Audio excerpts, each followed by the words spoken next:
day, another episode. Something like that. Something like that. That's right. We're heading to work. Episode 4? Oh my God, has it been that many already? I think so. I think it's episode 4. Plot holes and potholes. You said you've got something to talk about? I do. I have a couple of things to talk about. What do you got for me, my man? So, before I get into the probably heavier topic, just a little heavy. Not heavy in the not heavy in the Back to the Future sense. Heavy as in just meaty. Gotcha. You know? Yeah. But in terms of just recent news, I saw last night that I thought was really interesting. Scientists just announced that they have effectively resurrected the dire wolf. Yeah, but it's bullshit. It is, a little bit, but it's still interesting to me. I read about this too. It is interesting, and that's, I think, why I agree. It was interesting to me too, and I read about it more. Yeah. Why does it interest you? So it interests me in the fact that we're able, how advanced the science has got to where we can now basically go into DNA and alter genetic code to effectively mimic traits that were lost or bring out, you know, it's gene editing basically, right? Yeah. It's almost like science fiction level tier where they've produced these wolves that have the same color, the same sort of temperament, the same relative size that like dire wolves would have had, but they're not. They're not. They didn't genetically the same. They did not use any actual ancient DNA to do so. Right. It's not. It's not like Jurassic Park. No. No. Not even close. And it's not like what they were trying to do when they were resurrecting woolly mammoths recently. Yeah. Exactly. That is like actually they're taking old DNA and trying to create a new embryo with it. Right. Right. Right. Instead of just like editing elephants to be more hairy. Yeah. This is like human selection.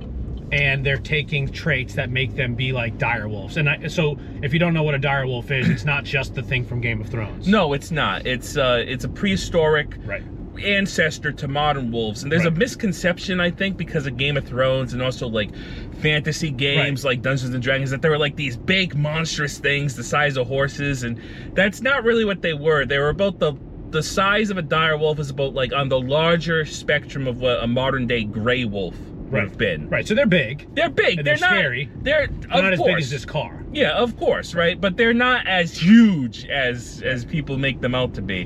But I don't know. I still thought that was interesting. It is interesting. And the thing about it though is, I say, man, why are we? Not that the dire wolves don't deserve to come back. Sure. But like, why are we wasting time on trying to resurrect dire wolves when like, I don't know, maybe we should be trying to like bring back the black rhinoceros or the white rhinoceros, whichever one it was that went extinct a few years ago. Yeah, I think it's the northern white rhinoceros. Yeah, exactly. Like far more recent species. Yes. Closely related to its still living relatives. Right. We probably absolutely would have DNA on file for something like that. For sure. Right. Well, they're also a species that are no longer around because of humans. Exactly. And the dire wolf is no longer around because of natural selection. Yes, basically, right? And the thing is the funny thing is the dire wolf sort of survived in the sense that our dogs are basically their descendants too. Right? Because like the ones that that proved that they could hang around humans around the campsite, be chill and get a treat every now and then. You know, that's what you have at home. Domesticated. Yeah, exactly. After a long time. Yeah. But like the northern white rhino is no longer around because of poachers. Yes, exactly. Because of greedy assholes who want ivory. Yeah. For jewelry.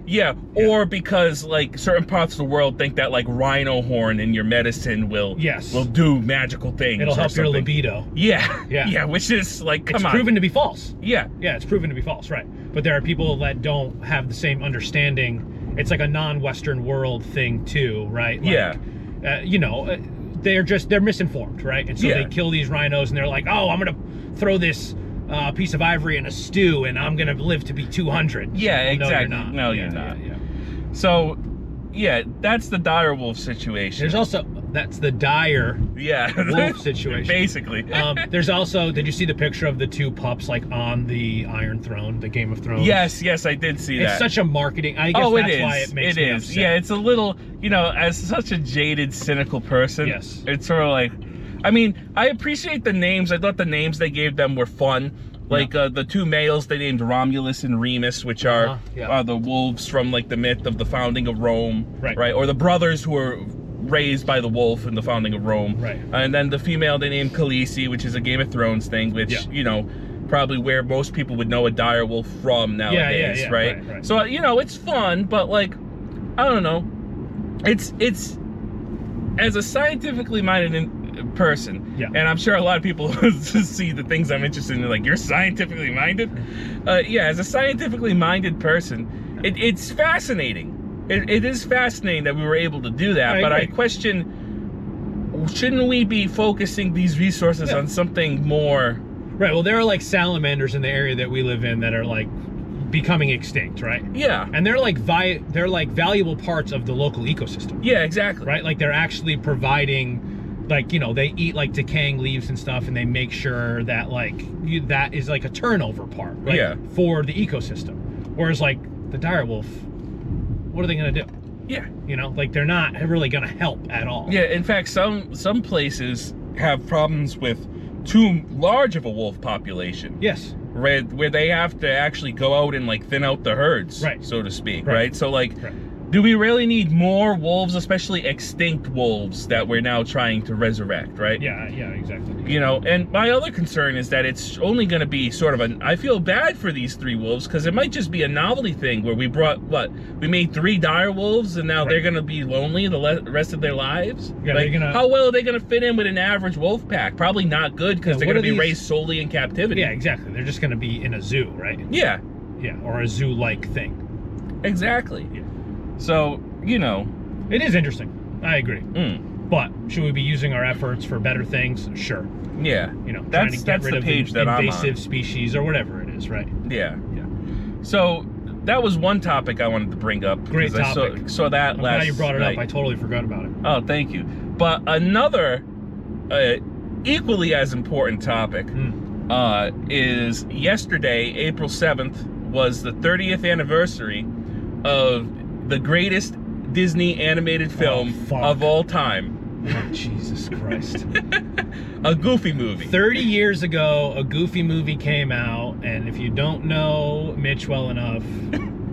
It is the best Disney animated movie. That's right. I needed you to say it. It is the best Disney animated movie. Right. Hands down. It's better than Aladdin. It's better than Beauty and the Beast, Lion King, The Little Mermaid, all of it. Original Snow White. It's better than all of them. Yeah. It's not even a comparison. Now it's okay. All right. This is interesting. That's a wild take. You know that's a wild take, right? You know that's a hot take, and a lot of people won't agree with you. People who are my age, a little bit older than you, right? Like I was prime age for like Aladdin and Little Mermaid and Lion King. Now those movies don't stand out to me still as a 36-year-old man. Yeah. Goofy movie has this like memeability to it, and has this fun, like sort of different animation style than those movies, even though it was the same, like 2D cell animation, right? But the color palette was very fun. Now, I haven't watched it in 20 years. Okay. So when was the last time you watched it? Yesterday. Oh, wow, yesterday. Yeah, when I found out it was the 30th anniversary. Yeah. This all started because I found out it was the 30th anniversary, and I guess they released a documentary on Disney Plus. Oh. That's called Not Just a Goof, which is about the making of the film. Okay. Right? And I wanted to watch that, but I don't have Disney Plus. I have Disney Plus. We gotta get together and Cybertruck. Yeah. But I'm not gonna pay for Disney Plus, and so I have to wait for Captain Jack Sparrow to release it to the to the internet waves. Right. You know what I mean? So I was like, well, let me watch a Goofy movie. Yeah. And not only do I think it holds up to my expectations, I think it exceeded my expectations. Can you give us a brief synopsis about what the movie is about? Most people are probably familiar with Goofy. Yeah. The character Goofy. Sure. So a Goofy movie, basically the plot of it is, it's a simple road trip movie of Goofy taking his son Max on a road trip. But there's a lot more to it in that, because Max is a teenager in high school. Yeah. He's struggling with a lot of, you know, a lot of the things that teenagers would struggle with: his self-image, his social standing. Right, he's trying to be hip. His dad's, for lack of a better term, goofy. Yes. Right. Right. And you know, he just so happened to like sort of turn the tides a little bit. He's starting to kind of become, you know, part of the in crowd. Right. He gets invited to this party. He's got a massive crush on this girl in his class. It's the start of summer vacation. Everything's on the up and up. They're all going to watch this pay-per-view concert at this party for this musician Powerline, who's basically a Michael Jackson stand-in. Yes. Maybe like a combination of Michael Jackson and Prince. Yeah. Right. And, you know, but at the same time, Max, with the stunt he pulls that gets him all this attention, he ends up, you know, becoming in trouble with the school system. So Goofy hears from his buddy Pete.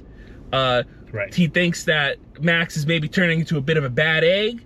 And so he decides to take him on an impromptu road trip to bond with him, to get him out of that path that he thinks he's going down.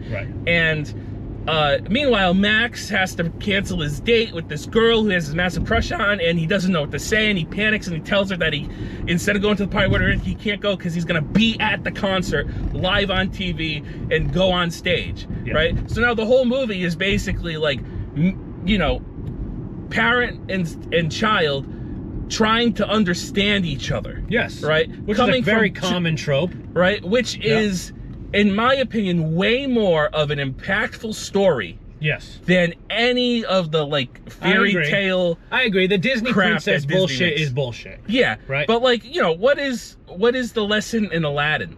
Like, what is it? Like what? Be not careful to judge what a you book wish by for? its cover. I mean, I guess. And be careful what you wish for. Yeah. But like, I mean, listen, you can like Goofy movie more, but you can't say Aladdin is bad. Like, Aladdin isn't bad. It does fall into that, like, okay, there's like this princess, and like if you're thinking about like, you know, representation of genders and stuff, it very much like is bullshit 90s. Yeah. You know, and I've probably revisited Aladdin once or twice in the past 20 years, more than Goofy movie at least, you know. Same thing with like Lion King. To me, those movies, the songs are really the standout, and it's not necessarily the plot of the movie. So I would, I guess, agree with you, except the issue is a Goofy movie, every song in that is a certifiable bop. And are they all original for the movie? They are all original. Like soundtrack? Yep, all original for the movie, and they all do what any great musical should do with their songs, is every single song, first of all, highlights the characters. Would you consider it a musical? Is Goofy movie a musical? Goofy movie is 100% a musical. Wow, okay, I get it. So you're really convincing me that I need to rewatch it. I think people who haven't seen it in a long time probably forget how many songs there are in that movie. Yeah, no, I don't really remember. But there's also this, I'm gonna buy a Powerline t-shirt at Target crowd. Yeah. Do you know what I mean? Like, I get that. Like, and I'm not saying you're that, but there are these people, these creatures of the internet type of, I'm going out shopping and I'm going to buy a Powerline t-shirt because it is like... Well, because he's the greatest rock star on the planet. Well, so here's the thing. I think a lot of those people probably haven't watched the movie in the same way that you have. It's clear that you're passionate about it. It's clear that you know, like, you watched it and you were like, okay, I'm going to try to, like, really critique this. Yeah. Some people are just buying the Powerline shirt at I mean, Walmart. You know, a big thing, I feel like a big thing within the past 20 years has sort of been like chasing after people's nostalgia. Yes. Like even more so than it used to be in the past. Oh, 100%. Right? So, you know, just like how for 20 years I had to endure that everything was basically a nostalgic callback to the 1980s. Yeah, for sure. Right?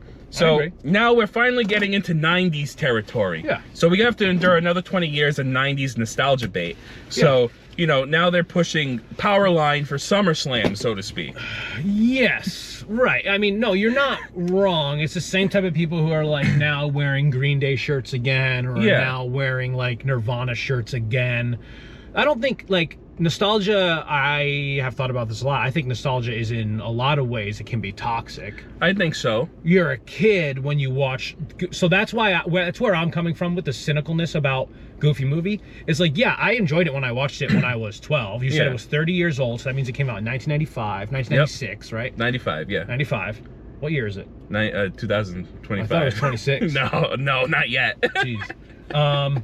Okay, so that means I was 7 when it came out. You were 2 when it came out. Yeah. Like, so like we watched it maybe like on Disney Channel. Like I don't think I saw it when I was 7. I probably saw it when I was 10. had the VHS because I have an older brother, right? Yeah, who's gotcha. your age. Right. I had a friend that had the VHS, a friend that had a lot of Disney VHSs, and that was one that we would watch. But like, then I think about like, what about like, I know this isn't a Disney movie, but Shrek. All right, so Shrek is great. Right? Shrek is great. Yeah. I've watched that recently. Shrek is still great. Is a cultural phenomenon. Yeah. Right? And not as niche as Goofy movie. No, Goofy not movie is as more niche. niche, right? I would absolutely say that. You know, a Goofy movie struggled when it came out. Right. Box office wise. Was it in the theaters? Yeah, it was a theatrical release. Yeah, it struggled critically. Yeah, of course. Because I think everybody had this mindset of Disney movies, these big, grand, sweeping, epic tales, you know, based on fairy tales, or in the case of The Lion King, Shakespeare, right? Yes. And, you know, here comes this, what is basically a John Hughes movie, but animated. That's true. Right? That's true. So, and people don't respect Goofy. I know that's so stupid to say, but like Goofy was always like I'm not going to say it again, the silly sidekick to Mickey. Exactly. Right? And so like the levity behind that character was always like, oh, he's just the goofball. Yeah. Whereas like you're introduced to Simba and like that story, or you're introduced to Aladdin, you don't have a preconceived notion. No. Goofy's kind of just like this, oh, you're a ghost, boy. You know what I mean? Like, he's a dope. Yeah, in the cartoons, right? Yeah. But the magic of the Goofy movie is they managed to take this iconic character who's known only for that and humanize him in such a way they that give him other levels. Exactly. Right. Okay, I gotta rewatch it. Yeah, dude, it's a phenomenal film. And then we should watch the documentary. I agree. I just don't want to pay for it. That's fine. I have Disney Plus, or we can, like you said, we can send out we can put a message in the bottle to Captain Jack Sparrow and, and figure that out. Wow, great topics. Oh, thank you. Yeah, I'm glad that I think the Goofy movie is something that we've talked about before, not in this depth. Yeah, but we've talked at work previously before. Said that it is your favorite Disney movie. Yeah. And I mean... And I consider it the best Disney animated movie. Right, but you know that's a hot take. I know that's a hot take. But that's what we're here for. But we're here for your hot take. I firmly believe that as time progresses, more people will agree with me. All right, well, I would love to unironically buy a Powerline t-shirt.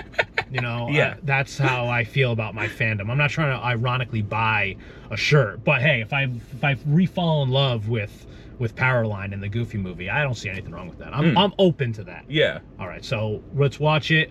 We're gonna go to work. We'll be back in who knows how long. Yeah. And I don't know. Who knows what we'll talk about later. Yeah, maybe something will inspire us today. That's right.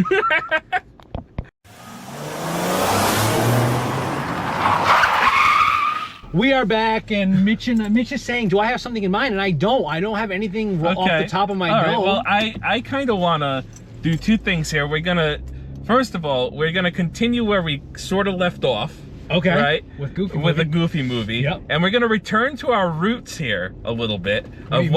As in what we usually podcast about. Okay. Okay? So a Goofy movie, not only is it the best Disney animated movie, also a strong contender for the best Bigfoot movie. I knew it! I forgot it was Bigfoot! I forgot there was a Bigfoot element.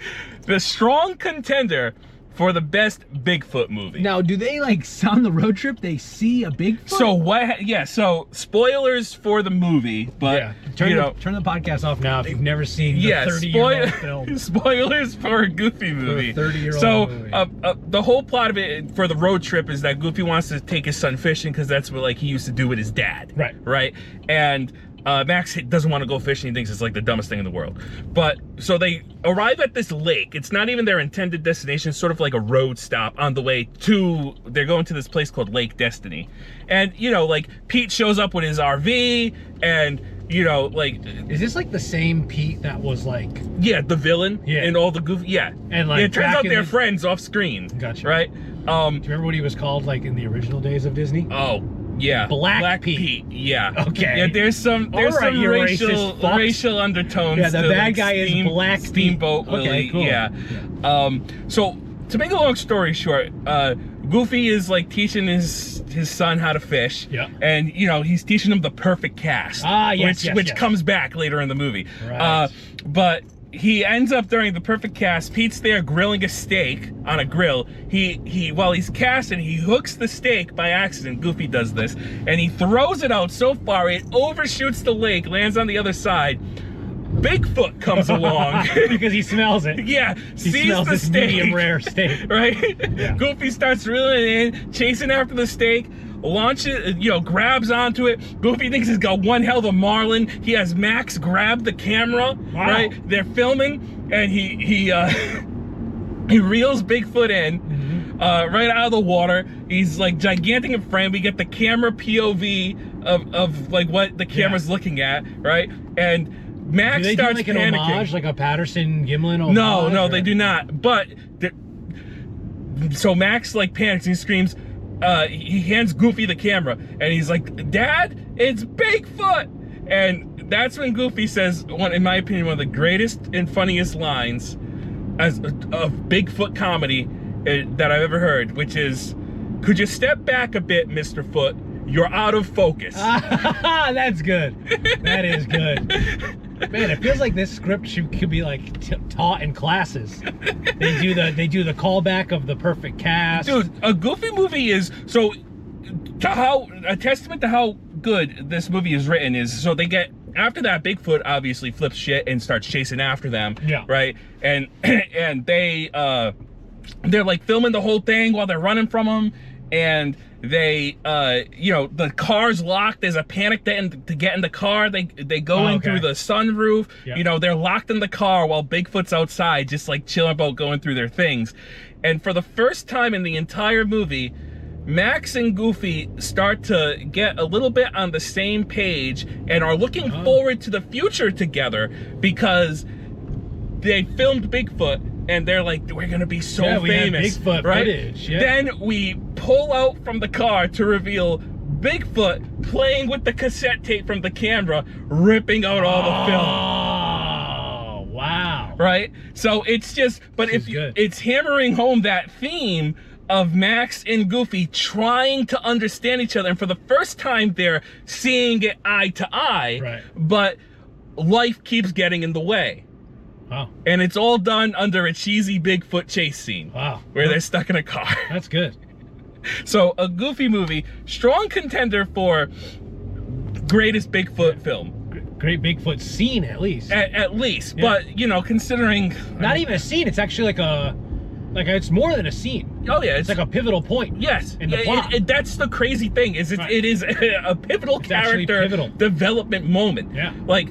There is not, in my opinion at least, there is not a moment in that film that is wasted. Wow. How long is it? An hour and a half? Yeah, just about.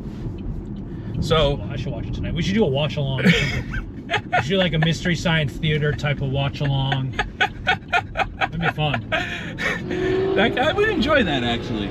But yeah, so which leads me to the subject of Bigfoot films in general, which we've talked a little bit at length in some of our other podcasts, but never really gotten into the meat of it. There's not a lot of great ones. No. There just isn't. Like, there's a lot of Bigfoot movies, but they all kind of suck. But a lot of them are very bad. Like B-movie, bad. Worse than B. Like Z. There was an internet reviewer who would review like movies years ago. Like 2008, his name was the Cinema Snob, and he had a term that for these types of things that I used to love. He called it shot on shitio instead of shot on video. Right? So these are like Z tier shot on shitio type Bigfoot movies, except nowadays they shoot it on digital. Right. But like the majority of them are just so bad, so cheesy, like so. What is a good Bigfoot movie?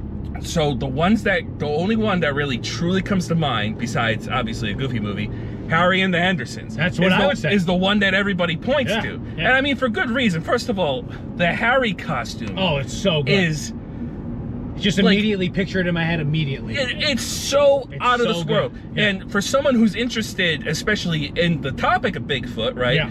It's so accurate to eyewitness reports, right? Which means, whether you believe it or not, right? Which means that they did the research. Right. And remember, this is the 80s. Right. So there wasn't an internet, right? So they actually bothered to do the research. Right.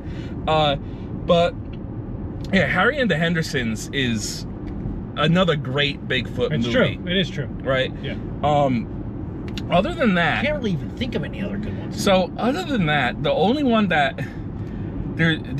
I kind of like, and this is more of a guilty pleasure while I contradict everything I just said. Yeah, we're learning more and more. There's a movie that's called Abominable. Yeah, okay. Okay? Yes, I've seen the cover for this movie. Right? It's ridiculous. So there's two movies called Abominable. One is like an animated children's movie about a Yeti, which is not the one I'm talking about, but I have seen that. It's okay for a kid's movie, right?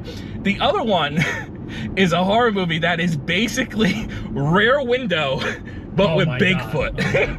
And just for that premise alone, it is so absurd and ridiculous. It's like big sharp teeth and red eyes, Bigfoot, right? Yeah, and there is spoilers for Abominable, right? So obviously this is like a B grade horror, B horror movie, gratuitous nudity in it, lots of gore effects. There is a scene where Bigfoot literally opens his jaw so wide, like at least like the span of a 12-inch foot-long baking sheet, right? And he bites. He doesn't even bite a guy's head off. He bites the guy's face off of his head. Oh.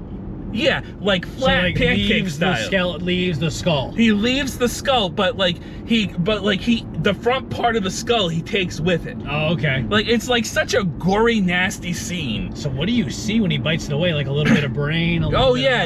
You see some like nastiness, right? But as a gore effect, it's kind of cool. Yeah. But just the whole premise of like the guy who's in it, who plays the main character, I don't know his name, and I'm sorry for saying this, but he looks like a discount Steve Carell to me, so that makes it even funnier. Is it like someone with a little bit of like an IMDb profile, or is it? Like I think so. I think so. It's someone that like they splurge to pay, right? Like a one-off type of. No, I think it is like a pro actor, like type guy. But yeah, just the premise of the movie being just Rare Window, like he's in a wheelchair, and like it's just like seeing it happen. But it's also like the classic B movie setup in that, like, of course, across the street in the cabin is like a bunch of like sorority girls having their wild college party. Yeah, they're hot as hell. Yeah, and here comes the slasher villain, but the slasher villain, it's a Yeti. Wow. So, good movie? No. Good Bigfoot movie? But do I enjoy it because it's so fucking silly? Right. Yeah. There's a dearth of good cryptid movies. Yes. Right? Yeah, I would say so. Dearth means there's not a lot of, right? Yeah, I believe that's correct. Making sure I was using that. No, I think you're using that right. Yeah, there is really not a lot. There's a lot of good alien movies. There are good ghost movies, but there aren't really there's not like a Jersey Devil movie. Yeah. Mothman Prophecies. Prophecies was ass. Wild. Yeah, absolutely. What like else? Mothman is barely in it, and I know I know it was supposed to be about like more like the mystique surrounding it with like the Men in Black in the and town. Right. But like, dude, but these are interesting stories. How do you name something the Mothman Prophecies and not include like tons of cool stuff with the Mothman, especially when like the coolest stuff about the Mothman stuff was all the times he chased after fucking cars. Yeah. Like, how was there not like sick Mothman chasing the car scenes in the Mothman Prophecy? I don't get it. Yeah. It's like he hits like the Mothman at some point, I think. Like it's implied, we see like a flash on the screen. It's so dumb. Right, it is stupid. Sorry for anybody who likes that movie. I guess there's good, like, maybe like a werewolf. There's some good werewolf movies. Yeah. Even though the new Wolfman. I didn't see the new Wolfman. Did you see it? I started watching it. What are your thoughts so far? I turned it off. Oh boy. Because I don't have time. Like, I'm not like, I'm not like going to stick something out if it doesn't catch me in like 20 minutes. or maybe a half hour, I'm like, okay, I'm done with this. I have no problem checking out. I hear you completely. Maybe I'll read the Wikipedia page. Yeah, read a brief synopsis. We talk about this at work a lot, but I think both of us aren't really fans of television, modern television. Exactly. There's a lot of too many cliffhangers and stuff, and like as much as I might be interested in the story, I don't want to be like played with. I don't want to be manipulated into watching more of something. I want to just like it. Yeah, and that's why I want to watch more. Same. So with a lot of these things, I end up just like reading a synopsis. Yeah, you know? like the only shows that I have ever really gotten into are things where I know there's like a set end that they're building towards. Yes. Right? So like stuff that might be like an adaptation of something. Yep. Right? Yep. Or or in the case of like, I'm not really into like a lot of live action TV anyway, but like anything that's episodic and is not connected at all, and you could just watch like an episode. Yeah. You know, like I like stuff like that. Stuff. I do like that stuff. You watch Black Mirror? I have seen Black Mirror, but I don't the stuff I saw, I don't like it. To me, it feels basically like a super pessimistic worldview that's trying to be edgy for the sake of being edgy. Yeah, I liked maybe 20% of it. There are a couple really good episodes, I think, but I agree. It's this like modern day Twilight Zone, but it's always a little bit too cynical. Yeah. It's too cynical to the point that I feel like if there was any type of message that you were trying to convey here, it has gotten so lost with how utterly ridiculous and farcical you've become. Yeah, that's a great point.